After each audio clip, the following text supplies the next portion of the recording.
Hello and welcome back. In this lecture we'll be talking about the god Dionysus in general. He's a little different from the other Greek gods, so he's worthy of some special consideration here. So let's get right into it and talk about the story of his birth. One day, a lovely young woman by the name of Europa caught Zeus's eye. She was the princess of a town in the ancient Mediterranean called Tyre. Zeus flew over and saw her there playing with her friends on the beach. And he thought, how can I seduce her? So he did the only natural thing. He transformed himself into a magnificent white bull. And as the girls were playing on the beach, Zeus convinced them that he was friendly by allowing them to hang off of his horns and hang garlands from his neck. And then he convinced them that he wanted to play in the water by coyly backing out into it a little bit and allowing them to come out and play with him in the surf. Finally, he lowered his head, and Europa hopped onto his back. And that was it. He was off to the races. So he swam, and swam, and swam, all the way from Tyre, in ancient Lebanon, to Crete, home of Dionysus, that settlement I was telling you that Arthur Evans dug up over 100 years ago. Unions with the gods are always fertile. So Europa gave birth to a son to Zeus, and his name was Minos. And we'll talk about Minos later when we read the Aeneid. In any event, that was it for Europa. She never saw her homeland of Tyre again. But her brother went looking for her.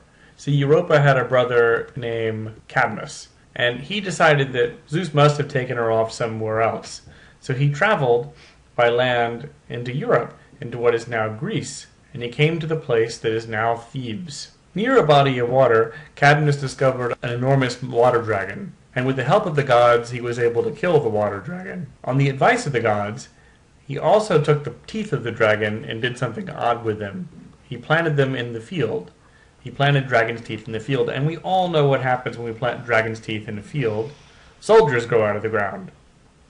And indeed, that's what happened when Cadmus planted the teeth. Soldiers grew out of the ground that would help him populate the city of Thebes once he built it. So began the house of Cadmus.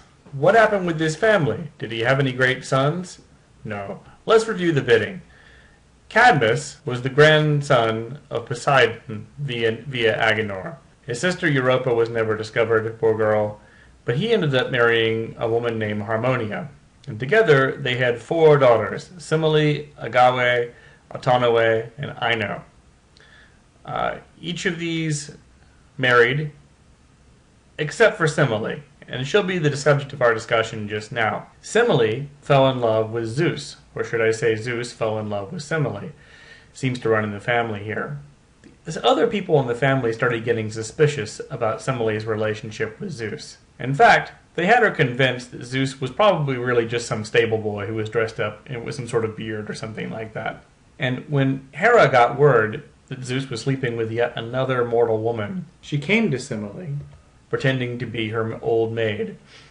And her maid told her the following. Well, you're not really sleeping with Zeus. Semele said, well, of course I'm sleeping with Zeus. Why wouldn't I be sleeping with Zeus? Well, if he's really Zeus, you can convince him to do anything, right? You can get him to promise to do anything. Well, sure, Semele said.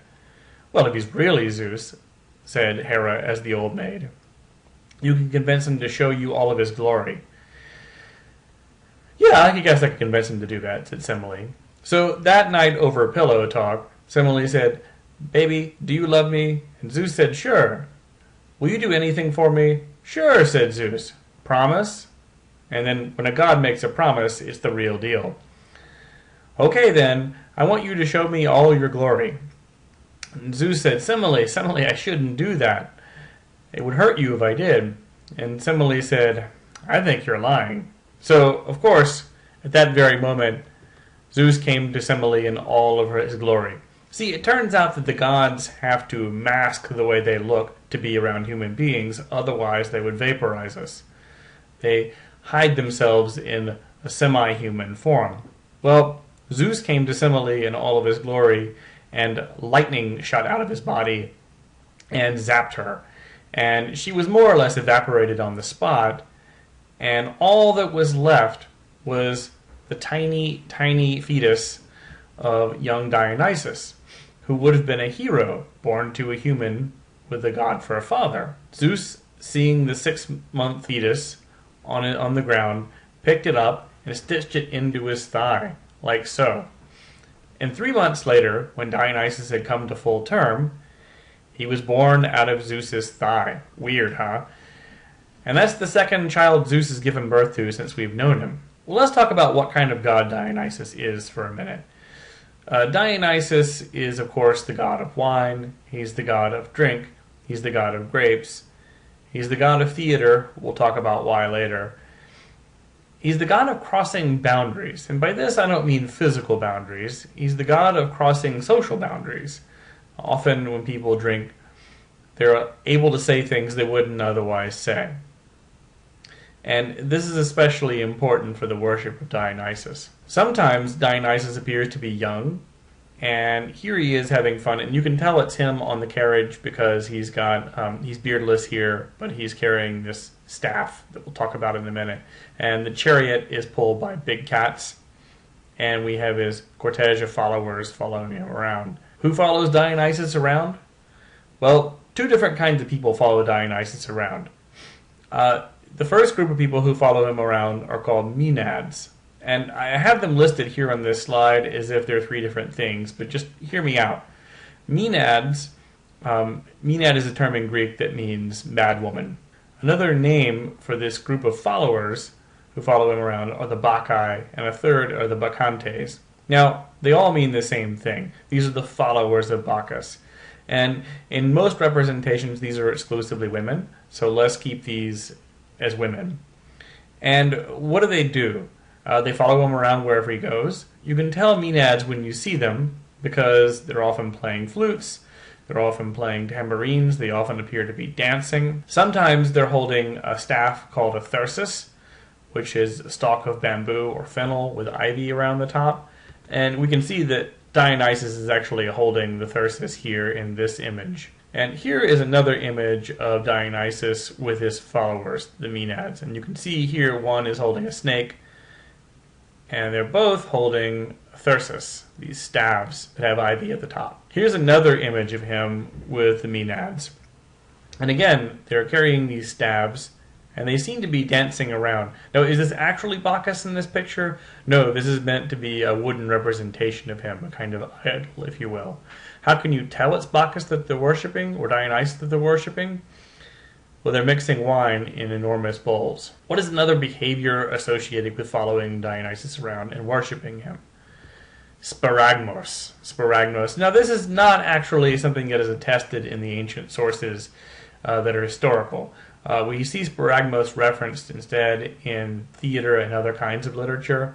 But let's talk about it. Sparagmos is a term in Greek that means the tearing of flesh. And the Bacchae were thought to tear living things apart in their ceremonies and eat the flesh. In this image, we can see one of the Bacchae is ripping apart a bunny, which he presumably will be eating. And this will have a role in the play we're going to talk about for today. In the play, Sparagmos is how Pentheus will die. His own mother, Agave, along with Autonoe and Ino, will tear him apart.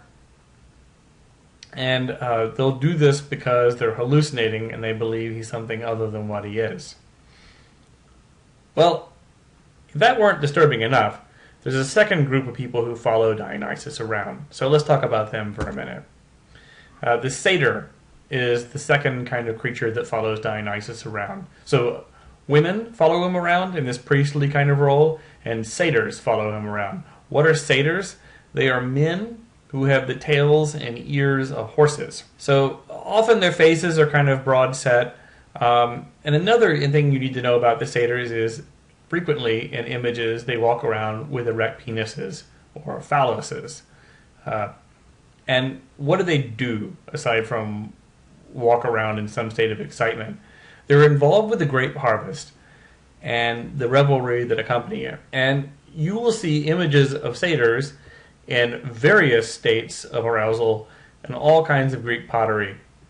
And you'll see Dionysus greeting them and playing music with them. How can you tell we're looking at Dionysus in this image? We're looking at Dionysus because he's holding a mixing bowl full of wine. Crater is the word for that. How can you tell these are satyrs? Again, they have the tails of horses and the ears of horses as well. Here's a modern painting of Bacchic rituals, and Bacchic rituals are anything associated with Bacchus. All right, so here we see people in what looks like a golden age portrayal of Earth. Men and God seem to be close to one another. There's a casual attitude towards clothing. Animals seem to be very, very tame, and everyone is sitting outside. Join me for my next lecture on Bacchus and what he means for us in the play The Bacchae.